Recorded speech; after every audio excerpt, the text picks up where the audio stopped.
Hey, what's up? It's me, Brandon, with Team Evans RC. Today I'm going to be making a video where you guys are going to learn how to change a front bulkhead on a Traxxas slash two-wheel drive. Now this is going to be a universal how-to from the Slash, Bandit, Rustler, Stampede. Believe I got all of them in there somewhat. Now it's going to be a universal part because they all use the same part. So on this one they all use this part exactly right here. This is the upgraded RPM version. I will actually put the stock part in the description below, but this is the upgraded one just because it's a little more durable and actually just performs a lot better just because of how durable it is. So first thing is you're going to want to take off your body, obviously, and then your tires. I already did that. Pretty much on that you're just going to need a 7mm socket or whatever tool you use. It just has to be 7mm. Takes a little bolt off. I keep them on there just to keep them without losing them pretty much. So for this one, you're going to want to start in the front. The tools that you are going to need other than the tire tool are going to be a 2mm, 2.5mm, and a Phillips head. Pretty much I have those because those are pretty much the basics that you're going to need for this. You're not going to need pretty much anything else. Fortunately, I have it on a drill, so that's going to make it a little bit more convenient for the video. So step one, you want to make the car the most maneuverable that you want to get it, so you're not having struggles moving around or anything. So I like to make it a little bit lighter. Take the battery out.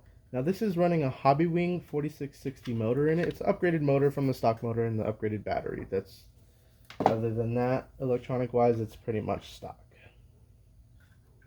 Keep everything intact so there's no flying around everywhere. Now first thing that you're going to want to do other than that is actually take your front bumper off. So on this one, they're going to be both two different ones. So there's going to be a 2.5, and then there's going to be two smaller ones, which is the 2.0. It's going to be in the top here. See, and they're fairly long screws, so it might take a while with a normal wrench. Done it several times. It does take a while. So now after you take off these top three, you're going to want to flip the car over. Don't mind my ESC. It is actually double stick came off, but that's okay. On the bottom there's going to be 4. Underneath the front bumper there's going to be 2.5mm.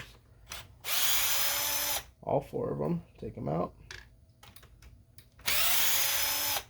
Now you're going to want to keep track of your screws. Either set them on their heads, set them separately. You just want to keep track of them and make sure you know which one goes where.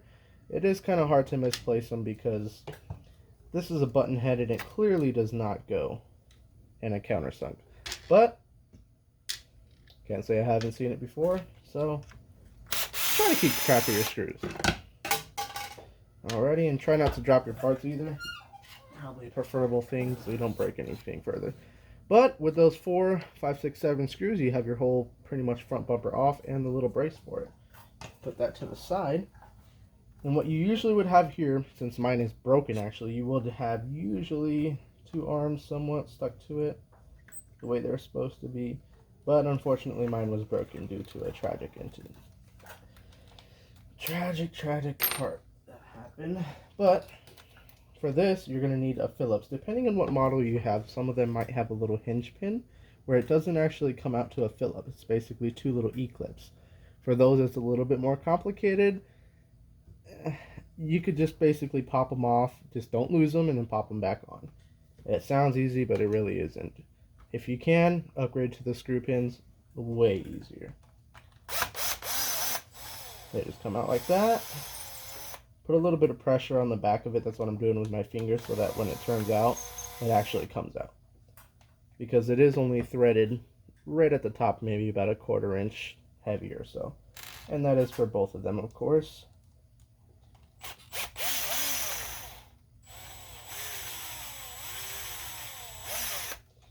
Alrighty. And then pretty much you can pull them out after that. Once again, keep track of your screws, pins, anything that you're going to need to put it back together. Old part of it anyways, just try to toss it. So now we can take both arms out.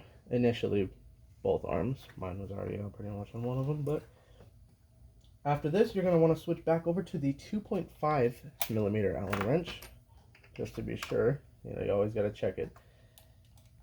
It's going to be on the bottom brace here. Now this is basically a strut brace. You're going to want to take this off because these two screws are actually holding the bulkhead on from the bottom.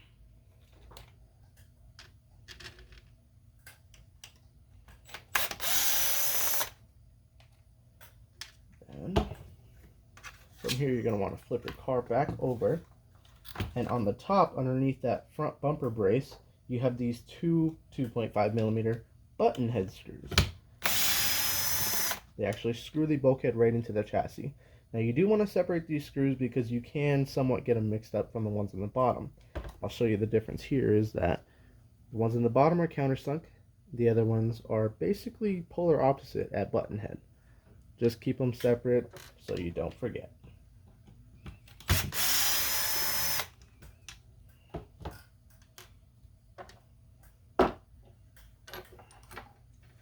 Okay, and I am going to be putting the upgraded one on. The upgraded one versus the normal one is exactly the same part. Just different material, so a little bit sturdier, a little bit stronger. But initially the exact same part. They got the same bolt patterns and everything, so nothing different to it at all. Just wanted to clarify that. After that, you could actually drop this down. The bulkhead from up, you could drop it down a little bit. You could turn this over, and you could pull it back just enough to get access to these back screws here. Now if you really wanted to, you could take off all the little tie rods and then actually take the whole front end off. A little more work than you actually need to do.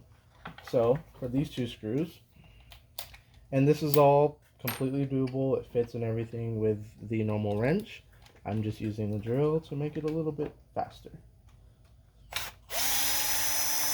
Take one out. See, and they are fairly long. I want to say around 10 millimeters or so. Once again, can't stress it anymore. Keep your screws separate.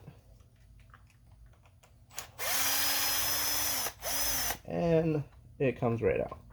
Now on this one right here, pretty simple. It's just these two screws. So yeah, driving it in the dirt.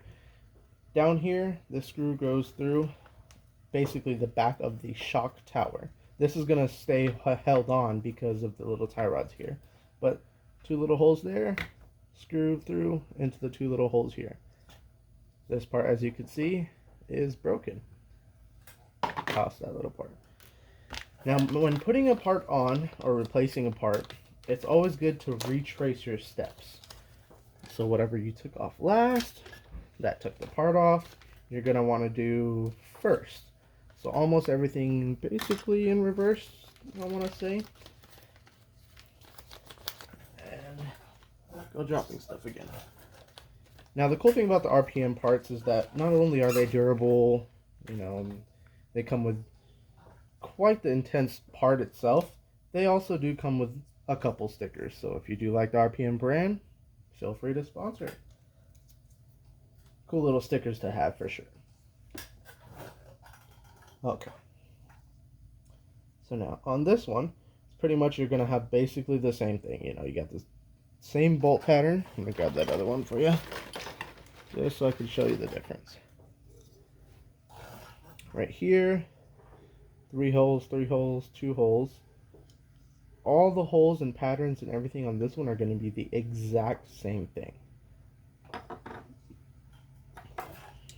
Ready? So the bolt-on comes pretty similar to exactly how you take it off. Once again, a little bit of a struggle kind of getting this part in a place where you could get a screw into it, but it's just going to be a little faster than taking off all the tie rods, an extra like 8 screws and bolts and whatnot that you just don't want to mess with. And what I like to do is, I like to get things started just so I don't strip them with the actual Allen wrench instead of the drill the entire time. So put the screw through here, start threading it into the actual bulkhead.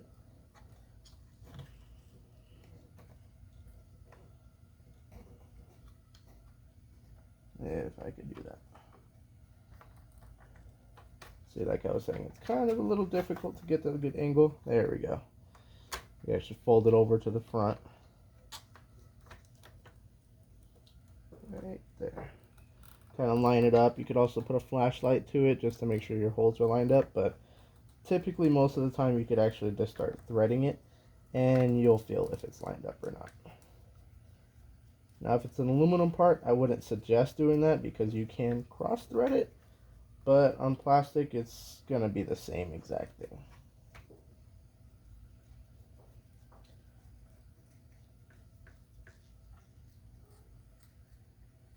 Okay, what's going on here?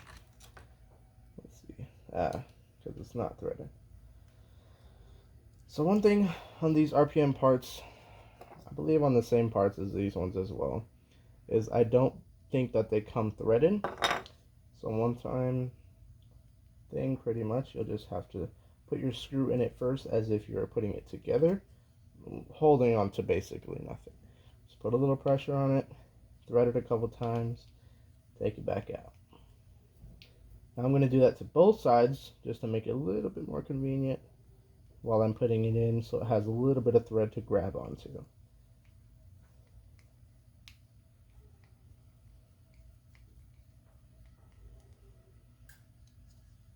Okay, get our shock tower lined up.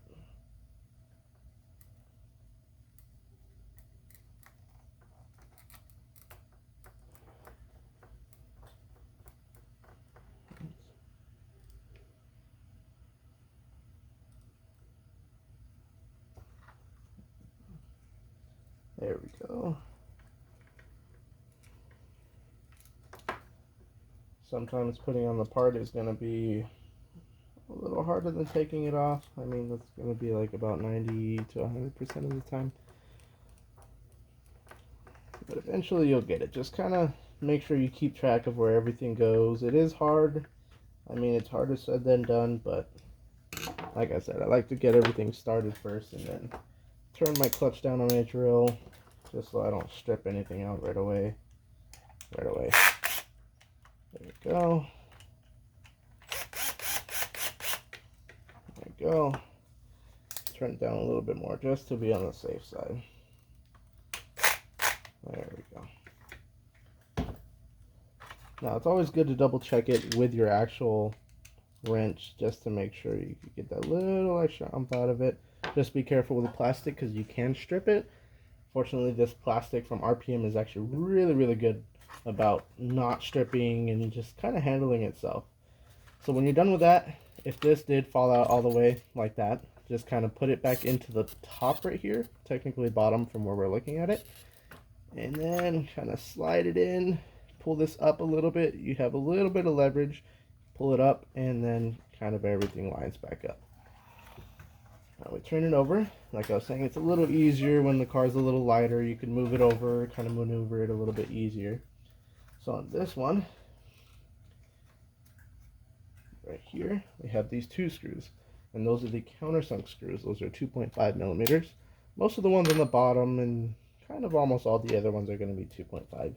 Just because they're less likely to strip and kind of common thing that you're working on. There. Remember, I turned my clutch down so it doesn't strip out right away.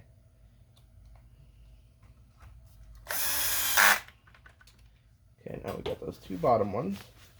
Now what we could do so not everything's kind of hanging around too much anyways, is put the arm pins in. So this one you are going to have to kind of maneuver. It could get a little funky with these, you know, two tie rods, the whole shock kind of, it's a little funky. But you push down on the shock a little bit, line it up, and then get your pin, put it through the arm, kind of wiggle it a little bit, see if you're lined up, push it in all the way. Now if you have the E-clip, it's going to be a little harder. I would suggest taking off only one side of the E-clip so the other side still has a little clip on it. Push it out so that when you put it in, you can put it in all the way. Don't worry about that one and just kind of stress about putting that one on. This one, like I said, it's a little more convenient. You just kind of slide it into the thread, and that threads right into the arm. Now we're going to do that on the same one on this side. Push it in there, kind of get it locked in. Switch over to Phillips head. Now, the newer edition of the pins, they do make them Allen wrench, so they're typically the 2.5. I just bought the older set just because that's what we had in stock. Let's turn it up a little bit for that because I could see how far it needs to go. Basically that, and it'll line up flush just like that. Flush right there. Now that we have the arm set and they're not wobbling everywhere, flip it back over. Once again, don't mind my ESC. And we have that set. Now, we're going to go over, make sure we still have that. And now we're going to grab these two top guys over here. Now that is the ones that I told you that are polar opposites from the bottom ones. Cap head, countersunk. The cap head screws are the long, basically round top ones.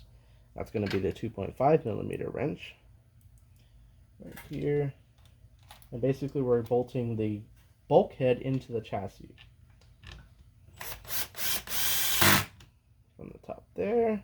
And these two bolts right here are going to be the longest cap head bolts, because you have this one versus this one. A little bit of difference, probably about 2, maybe 3 millimeters difference. But the longest ones are going to go in from your chassis to your bulkhead. Okay. That one, we're going to flip it back over again. Lots of flipping back and over. Let's see.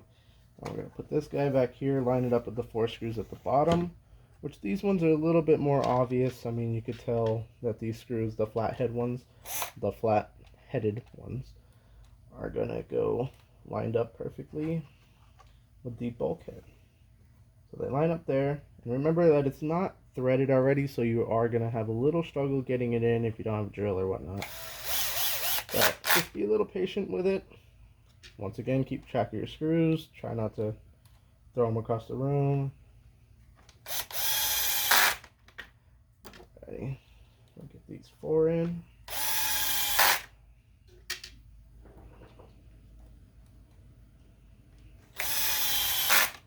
That's it for the bottom here. Now we're going to flip it over once more. And we're going to focus on the top here. So for this one here, we're going to go back basically exactly like I said, reversed. The first step that we did, we took these top 3 off. This is the last step that we're going to do. 2.5 millimeter in the center, the big guy. And then the 2 millimeter, which is the smaller Allen wrench size, with the long screws, but yet a little bit shorter of a head, are going to go on the sides. Right there. Those are quite long and they thread all the way in, so that'll be pretty much that there. So that kind of gets it set with that part. It replaces the stock front bulkhead, and once again this is universal between the Slash, Rustler, Bandit, and Stampede. Those models all use the same exact front bulkhead, so which is very convenient, and like I said, it's going to be posted in the comments below. Got that set. Always want to kind of clean up after yourself just to make sure you didn't miss any screws. Throw away your old parts, kind of get everything set again. And once again, she is functional. Alrighty, if you found this video helpful, learned anything from it, leave a like and subscribe. Thank you.